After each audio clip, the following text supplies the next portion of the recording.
Hello everyone, I am doctor Maan. Welcome to doctor care. तो आज हम बात करेंगे स्पोर्ट्स इंजरी के बारे में। तो स्पोर्ट्स इंजरी होती क्या है? देखिए, जब हम कोई स्पोर्ट्स खेलते हैं या एक्सरसाइज करते हैं उस वक्त जो हमको सडन इंजरीज होती हैं या रिपीटेड ओवर टाइम वो इंजरी होती हैं, वो सारी इंजरी इंक्लूड होती हैं स्पोर्ट्स इंजरी के अंदर।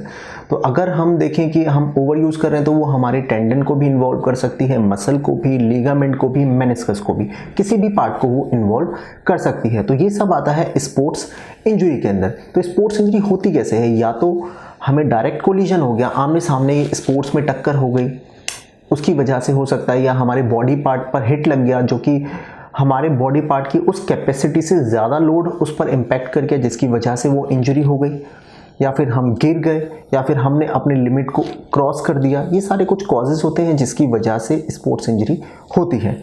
साथ ही साथ ये अक्यूट हो सकती है या क्रॉनिक हो सकती है। अक्यूट का मतलब क्या होता है कि आप चल रहे हैं, भाग रहे हैं, आपने लैंड किया और आपका पैर अंदर की तरफ मुड़ गया और आपको एंकल स्प्रेन हो गया, ये अक्यूट इंजरी है।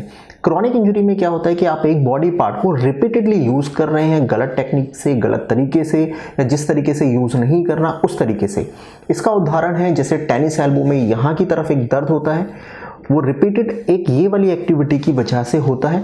तो ये होता है क्रॉनिक स्टेज में। कई बार क्या होता है कि अक्यूट स्टेज को अनट्रीटेड छोड़ दिया जाता है, या अक्यूट इंजरी के बाद हम रिकवर हो जाते हैं और फिर बैड पोस्चर की वजह से भी वो क्रॉनिक में ट्रांसफ़र हो जाता है। तो अक्यूट और क्रॉनिक के हिसाब से ही उसका ट्रीटमेंट होता है। तो अब हम जानते हैं कि कौन कौन सी इंजरी इंक्लूड होती हैं स्पोर्ट्स इंजरी के अंदर। तो अगर हम बात करें अपने शोल्डर से, तो शोल्डर के अंदर रोटेटर कफ इंजरी हो सकती है। आपकी जो रोटेटर कफ की मसल होती हैं उनका टीयर हो सकता है, आपका टेनिस एल्बो, गोल्फर्स एल्बो हो सकता है।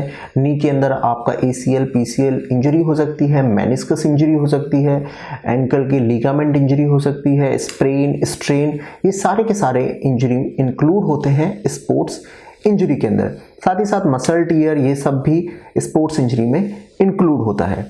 अब बात करते हैं इसके सिम्टम की। तो देखिए, जैसे ही आपको इस प्रॉब्लम से जूझना पड़ेगा तो आपको सडन पेन होगा। पेन के साथ साथ आपके उस हिस्से को छूने में दर्द महसूस होगा जिसको टेंडरनेस बोलते हैं। वहाँ रेडनिंग हो सकती है, स्वेलिंग हो सकती है, हो सकता है कि उसका कलर चेंज हो जाए, वो रेड हो जाए, ब्लूइश हो जाए, डिपेंड कि वो किस तरीके की इंजरी है। साथ ही साथ ये प्रॉब्लम के साथ साथ आपकी अगर नर्व डैमेज हुई है या नर्व पर इंजरी हुई है तो आपका अफेक्टेड पार्ट जो होगा उसमें नमनेस हो सकती है, टिंगलिंग हो सकती है, एबनॉर्मल सेंसेशन हो सकती है, या फिर पिन प्रिक सेंसेशन भी हो सकती है। आपको चलने में प्रॉब्लम हो सकती है, अगर पैरों में हुआ है आप लिम्प कर कर चलेंगे। तो ये सारी प्रॉब्लम को आपको फेस करना पड़ता है।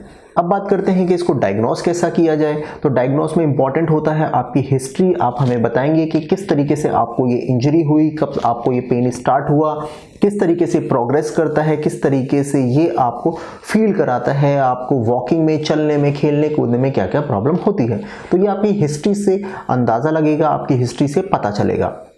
इसके अलावा ज़रूरत होती है हमें एक्सरे कराने की, ताकि एक्सरे से पता चल सके कि बोन स्ट्रक्चर क्या है, और हल्की फुल्की स्वेलिंग अगर होती है तो वो उसके अंदर पता चल जाती है, एक अंदाज़ा लग जाता है। बाकी बोन फ्रैक्चर है या नहीं है, इसके लिए CT स्कैन की तरफ जाना होता है। सॉफ्ट टिश्यू इंजरी है, उसके लिए हमें मूव करना पड़ता है MRI की तरफ, अल्ट्रासाउंड की तरफ, कि उस जॉइंट का, उस मसल का, उस लिगामेंट का अल्ट्रासाउंड कराया जाए।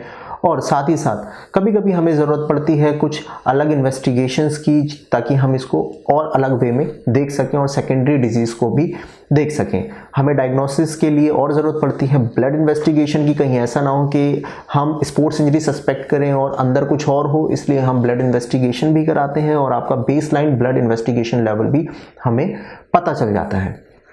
अब इसके साथ ट्रीटमेंट की बात करें तो ट्रीटमेंट में सबसे ज़्यादा इम्पॉर्टेंट है अक्यूट फेज़ के अंदर कि आपके उस पार्ट को इमोबिलाइज कर दिया जाए, उसको कुछ दिन के लिए एक्टिविटी में ना रहने दिया जाए। तो activity modification as per your disease important हो जाती है।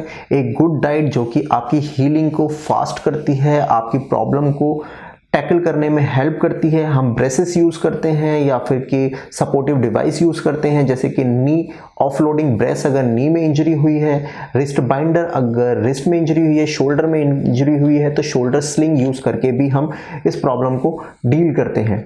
साथ ही साथ एक पोस्ट ट्रॉमेटिक स्ट्रेस डिसऑर्डर नाम आपने सुना होगा कि अगर आपको इंजरी हुई है तो वापस फील्ड में आना या वापस अपनी रूटीन को करने में आपको प्रॉब्लम होगी, आप डरेंगे, एक फियर बना रहेगा। तो पोस्ट ट्रॉमेटिक स्ट्रेस डिसऑर्डर के लिए आपको ज़रूरत होती है काउंसलिंग की, जिसके लिए आपको या तो काउंसलर से मिलना चाहिए या अपने डॉक्टर को इस प्रॉब्लम के लिए डिस्कस करना चाहिए ताकि आप जल्दी से जल्दी फील्ड में आकर अपनी एक्टिविटी को रिज्यूम कर सकें।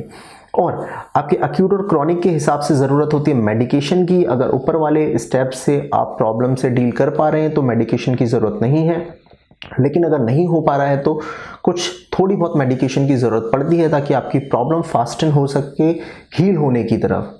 और आपको ज़रूरत होती है रिहैबिलिटेशन टेक्निक की ताकि आपकी प्रॉब्लम फिर से ना हो, आप फिर से इस प्रॉब्लम से ना ग्रसित हों और आप रिकवर करके एक अच्छी लाइफ जी पाएँ। Thank you.